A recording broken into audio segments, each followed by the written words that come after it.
So like I just told you, how Imran Khan is actually Islamizing Pakistan, and these laws, we wouldn't be able to change them. But anyway, this is something else. This just shows you the attitude of the government towards Pakistan, towards these issues. A woman just got a death sentence and a fine for blasphemy in Lahore. I don't understand. What's the point of giving fines to those who you have sentenced to death? I mean, they're like, bugger off, I'm dying anyway. I know, honestly, like what? Look at the audacity. Yeah. We will kill you and you need to give us $5,000. Literally. and usually these are, I mean, maybe not in this case, but usually these are like literally the poorest members of society, you know?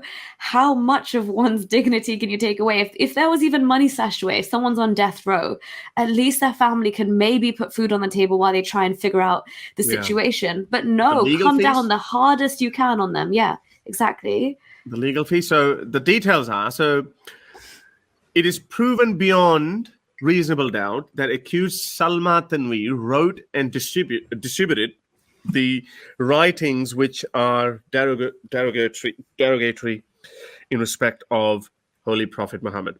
And she failed to prove that her case falls in exception provided by Section 84 of PCC, which basically lets you off the hook if you can prove that you were mentally not sound. So the woman, who is an owner and a principal of a private school, so she was a educated, well-off woman, was accused of distributing photocopies of her writings, wherein she denied the finality of prophet and claimed herself as a prophet. So this case has been going on since 2nd of September 2013, basically. So nearly 7-8 years, and now they have. So the defense argued. They said the evidence were the photocopies of her of her pamphlets or whatever. They were photocopies. They were not original.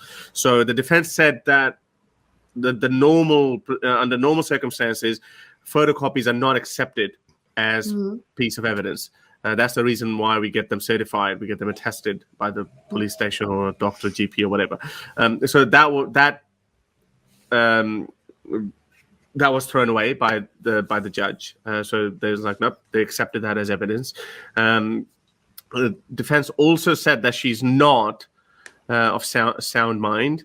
But then State Prosecutor Sadia Arif, assisted by Advocate Ghulam Mustafa, the counsel for the complainant, submitted before the court that the prosecution proved its case on the basis of oral and documentary evidence. She said the suspect failed to prove that at the time of writing and distributing blasphemous material, she was incapable of knowing the nature of her act. So basically, she knew what she was doing. That's what they're arguing. This is absolutely ridiculous. It is such a joke. Like, I mean, even the defense is arguing that she's, not mentally sound. And you said the court accepted photocopies that they'd not really take as reasonable evidence in usual cases, right? Yeah. This is, I mean, whoever cannot see now what the effect and impact and like the tool that blasphemy law is just, clearly living under a rock at this point. Imagine if this was Pakistan, would have come down so hard on Joseph Smith. Can you imagine? Like, he's like, oh guys, I found 2 tablets here. I've got Jesus is going to come back down here. Like, no, this is all she's saying. It's clearly like, she's written these things. Maybe she's had these thoughts. She's probably not mentally sound. But correct me if I'm wrong, has Saif al-Muluk, the lawyer who's taken on Asia Bibi and other people's cases, has he picked up this case? Because that defense is definitely not doing a good enough job. Well, no, it doesn't matter who takes up this case. That was always that's what always ends up happening anyway. But the good thing is, well, yeah, but I mean, this woman needs a stronger defense. Like, no, I wouldn't. The onus is on the prosecution, though. If they're saying she wasn't aware of her intention while she was writing that, but then they have to pair that the up onus is they put that on the defense. That defense was unable to prove that she was. I know, that's what I'm saying. Her defense is not good enough because they haven't pressed the case for her, her mental capacity well enough at all. Yeah, and also they haven't pushed the fact that the court's accepting evidence that they would ordinarily not accept. What are photocopies in somebody in a death sentence case like this? This is why I have no faith in Pakistan. The judiciary needs to be flipped on its head. Like from every single level, the institutions need to just have, they're not working. They're absolutely not working. Human rights is a shambles in this country. But yeah, she definitely needs a better defense. I really hope Saif al-Muluk has taken on, I think he has taken on this case. But the good thing is that she's been going through this obviously since 2013, nearly 8 years, and now she's been told that she's been given a death sentence, and most of these judges give these hand out these death sentences because otherwise they will be taken care of by angry people. So what happens is so now that's going to go to the Supreme Court probably, and then she will be what's the word?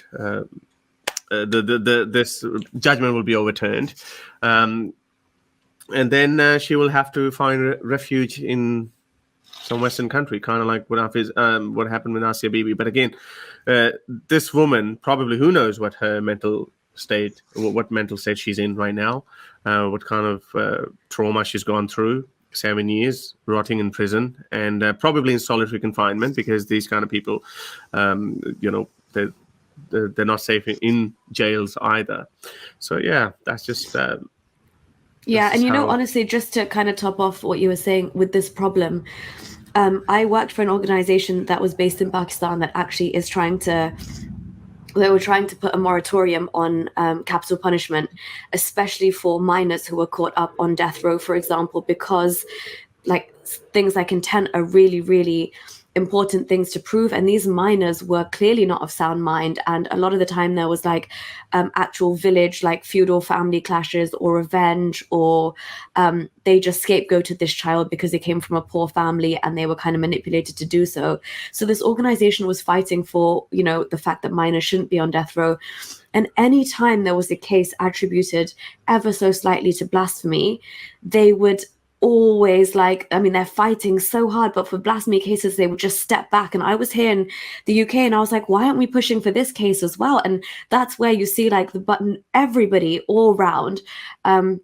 whether it's civilians themselves, whether it's the police, whether it's educational institutes, whether it's families, nobody wants to touch blasphemy or be on the other side of it.